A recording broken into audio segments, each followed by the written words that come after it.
السلام عليكم. الصوت يا جماعة، حد يطمني بس على الصوت.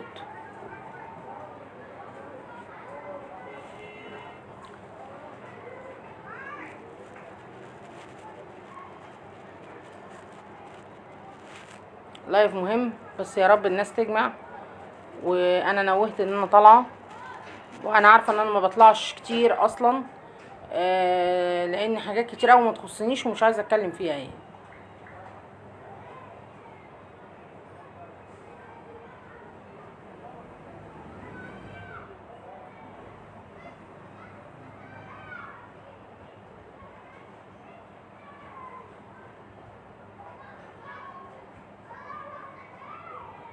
اختبري لي الصوت كده، شوفي لي الصوت شغال.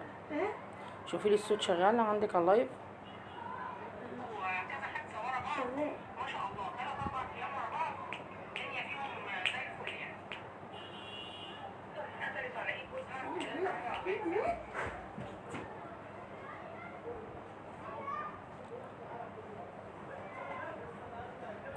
حد يطمني يا جماعه، الصوت شغال؟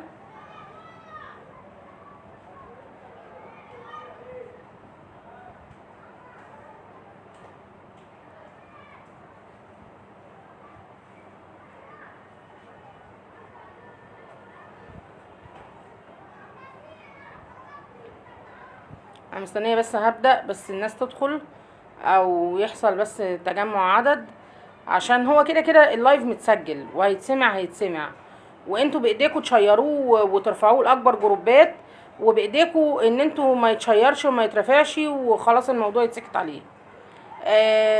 مبدئيا كده، انا لا بتكلم في السياسه، ولا عايزه اكون اتكلم في امور سياسيه، ولا ليا دعوه بالاسعار ولا بالسياسه ولا بالاخوان ولا بالكلام الفاضي ده كله. انا اللي ليا دعوه ان الانسان مش عارف يعيش بجد. الانسان ما بقاش عارف يعيش كعيشه ادميه زي اي حد في الدنيا. لا، احنا مش عارفين نعيش، ولا اي حد في مصر عارف يعيش، غير الطبقات بقى اللي هي عاليه بقى، اللي مش حاسين بالشعب ولا حاسين بالناس، اللي اساسا انتوا بتنزلوا الاسعار على حسابهم هم، على مرتباتهم هم وعلى دنيتهم هم. مالكمش دعوه انتوا بالطبقه المتوسطه، حتى مالكمش دعوه بيها، مش الفقيره كمان. فانا ولا هتكلم في اكل غلي، ولا هتكلم في لحوم ولا بانيه ولا مش عارفه كام ولا بكام ولا بكام، ولا هتكلم في ازازه زيت بكام ولا سكر بكام. انا مش هقول على كل ده. رحم الله امرئ عارف قدر نفسي. الناس ساكته وحاطه بقها طين، واللي بياكل واللي بينام من غير عشاء مش مشكله عنده. البيوت كلها بقت حالتها كرب، البيوت كلها في ضيقه وخنقه وقرف. نسبه الطلاق عاليه جدا جدا جدا في مصر بامانه. نسبة الطلاق السنة دي من بداية 2023 تفوق أي عدد في دماغكم. ما حصلتش في السنين اللي فاتت. نسبة طلاق عالية جدا بسبب المعيشة وبسبب الظروف اللي احنا بنمر بيها في البيوت. فأنا ولا هتكلم على أسعار أكل ولا أسعار شرب ولا أسعار مواصلات بتغلوها، ولا حتى أسعار علاج. اللي بقى الإنسان بيمرض مش عارف يجيب شريط برشام، بيروح يجيب برشام فرط، بيروح يجيب يعني الدكتور يكتب له على علبه يقول له لا هات شريط، الدكتور يكتب له على شريط يقول لا للصيدلي هات برشامه. كل صيدليه ماشيه بمزاجها. خلاص ما بقيتش اتكلم في حاجه زي كده، ولكن اللي هتكلم فيه بقى الكتب الخارجيه. يعني اما توصل كمان للتعليم بتاع عيالنا، لا لحد كده كفايه بقى يعني. كل ده بتقولوا الاسعار بتعلى والاسعار مرتفعه. هو انتم مش عارفين انها دايره مغلقه على الكل؟ يعني ما هو انت هتعلي بتاع الدواء هيعلي في الصيدليه او الصيدلي هيعلي، فبالتالي المواطن اللي جاي دوت اللي هو تاجر اصلا وعنده مطبعه كتب فهيضطر يعلي السعر.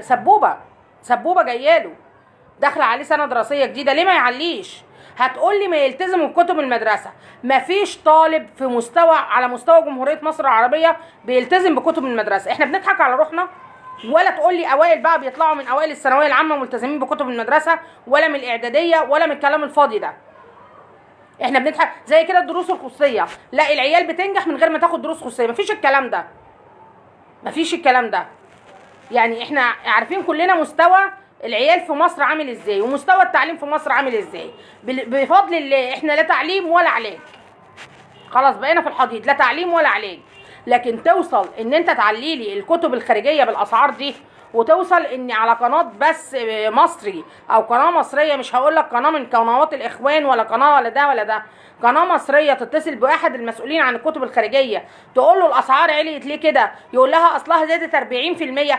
هم ال 40% حضرتك بيلعبوا 40% زادهم المواطن في مرتبه سواء في قطاع خاص ولا حكومي. كام 40% زادهم؟ مفيش.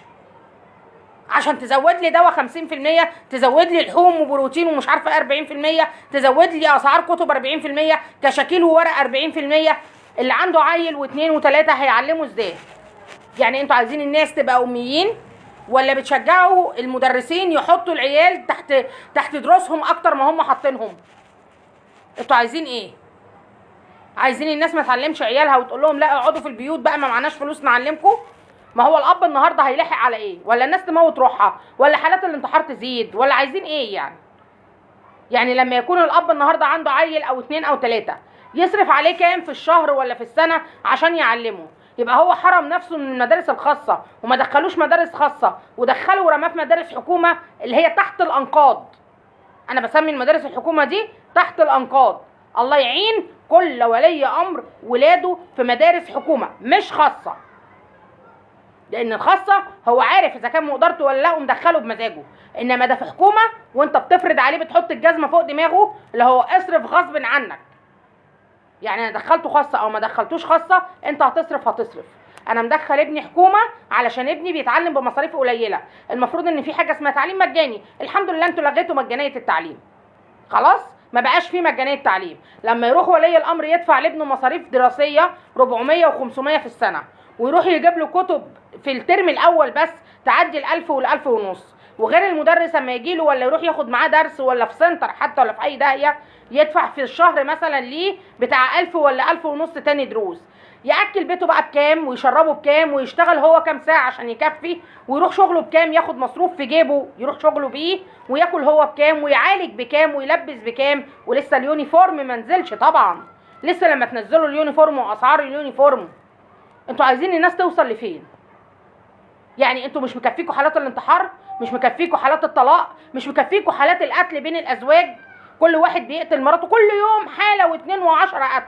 هتقولي انت ما تطلعيش تتكلمي ليه؟ انا بطلت اتكلم في حالات القتل، جاتني حاله اكتئاب. انا دخلت في حاله اكتئاب لما كل يوم اصحى على خبر واحد موت مراته، واحد قتل مراته، وشباب هايف وتافه تلاقيه عايز يتجوز واحده، فما اهله ما رضيوش ولا قالوا مش عايزين دلوقتي، ولا بنتنا لسه بتتعلم، ولا بنتنا لسه بنجهزها، يروح رايح ماسكها دابحها. خلاص بقت موضه وعاده حلوه قوي. طب انت كده زي الفل كده وراجل كده وعايز تتجوز، هتقدر تقيم بيت؟ هتقدر تفتح بيت؟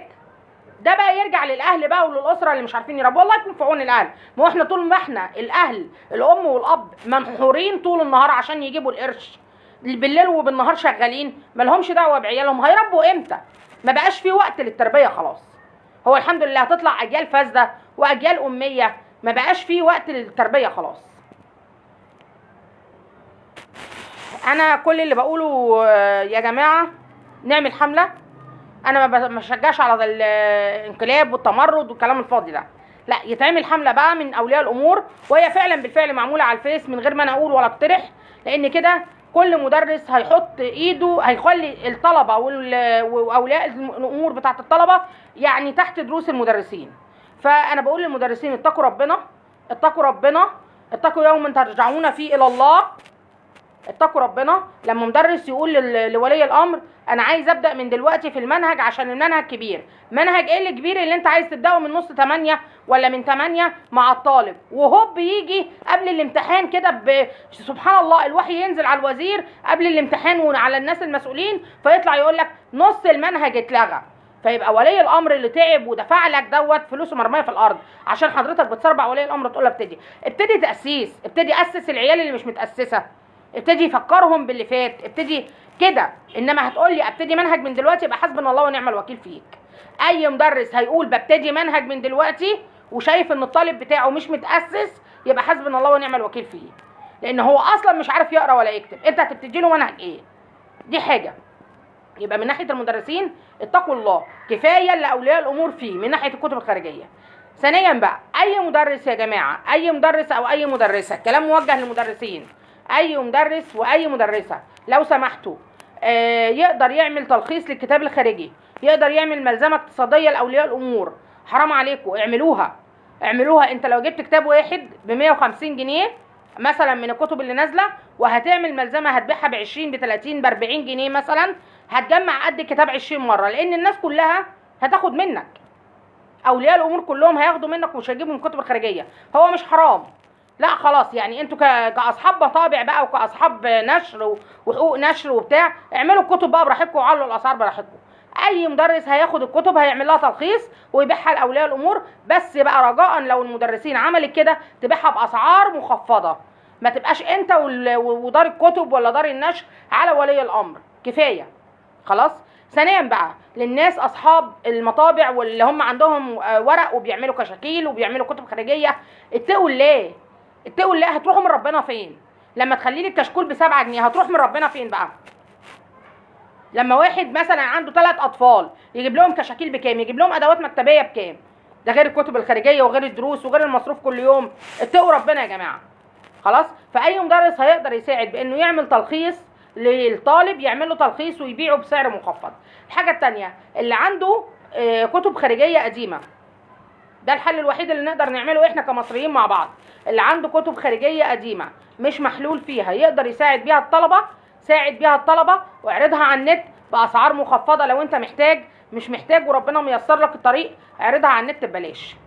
خلاص يا جماعه، يبقى اعرض الكتب ببلاش او اعرضها باسعار مخفضه. المدرسين تنزل ملازم وملخصات باسعار مخفضه لحد ما نشوف احنا هنوصل لفين. الحاجه الثالثه اللي عايزه اقولها، لو انت كوليه امر عندك كتب ابنك او بنتك بتاعه السنه اللي فاتت، ابنك الاصغر منه يعني مثلا عندك ثانيه اعدادي، طالع ثانيه اعدادي، وابنك كان في اولى اعدادي او ثانيه اعدادي السنه اللي فاتت، هياخد كتب اخوه. ما تقوليش اصل المنهج هيتلغى، اصل المنهج اتحدث.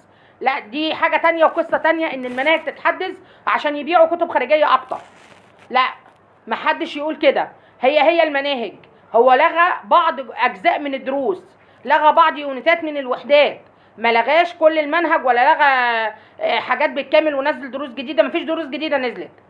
هو كل اللي عمله بالذات في الابتدائي لحد سنه 5 تقريبا ما نزلش اي دروس جديده، لغى اجزاء من المناهج خلاص. فما حدش يتسربع ويقول اجيب لعيالي عشان لا، هو هتلاقي المنهج هو وهينزل الملغى على النت في جروبات الماميز او في جروبات التعليم، المواقع اللي هي بتاعت التربيه والتعليم، هتلاقي منزل الملغي. خدي الملغي والغيه من كتاب ابنك التاني واديه لكتاب اخوه يحل فيه عادي خلاص. ولو حد عارض مرتجع من كتب السنه اللي فاتت، عشان الاسئله دي جاتني على الخاص كتير، حد عارض كتب خارجيه مرتجع على الفيس او على اي حته جروبات مثلا واتس او كده، وقال حد ياخدها او كده، ما تقولوش لا يا جماعه علشان خاطر المنهج اتلغى. لا، خدوها ونزلي الملغي من النت والغي من الكتب الخارجيه. ما هو انتوا ما قدامناش حل غير كده. ما هو يا اما نساعد بعض يا اما العيال كلها هتقعد في البيوت ومحدش هيتعلم خلاص. فاحنا زي ما قلنا ايدينا في ايدين بعض. المدرسين يتقوا الله في الطلبه وفي اولياء الامور. الكتب الخارجيه بقى ربنا مع اصحابها في النار ونعيمها ان شاء الله، علشان الاسعار اللي نازله لما يكون سنه 5 ابتدائي كتابها تعدي 700 جنيه، لما يكون ثالثه اعدادي كتابها تعدي 1000 ونص ولا 1200، وترم واحد. انا ما بكلملكش في ترمين، في ترم واحد. يعني انا عايزه مثلا بنتي في سنه 5 اجيب لها كتب للترمين ب1000 ونص، دي نصيبه سودا.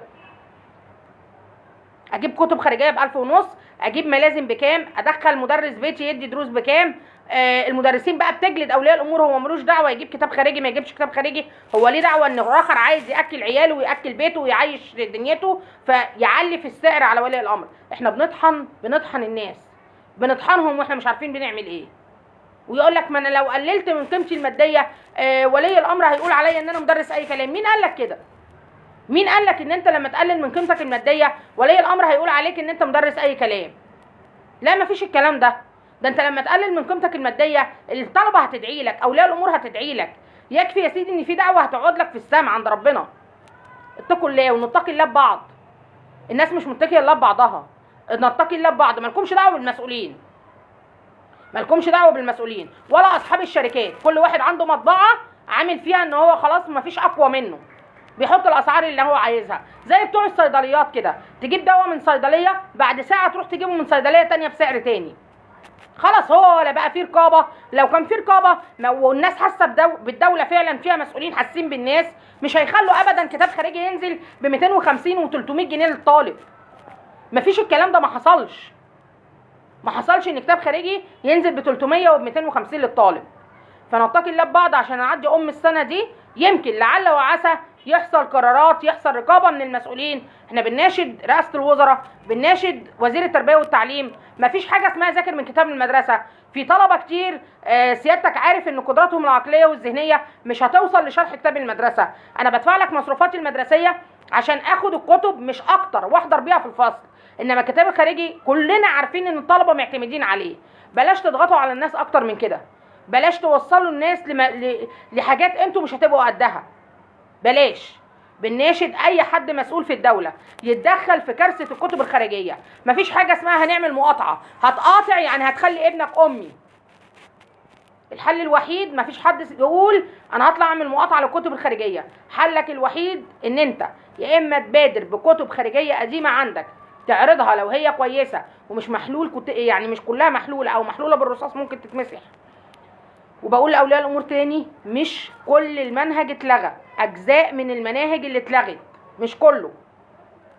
خلاص. والمدرسين تعمل ملازم تلخيص وتنزلها للطلبه. ده الحل الوحيد اللي في ايدينا دلوقتي لحد ما يرجعوا لعقولهم ونشوف الدنيا دي هتوصل لفين. في لايف بعد دوت مهم قوي قوي قوي، لازم نتكلم فيه عشان توعيه للبنات والستات كتير قوي. يا ريت تستنوني. السلام عليكم.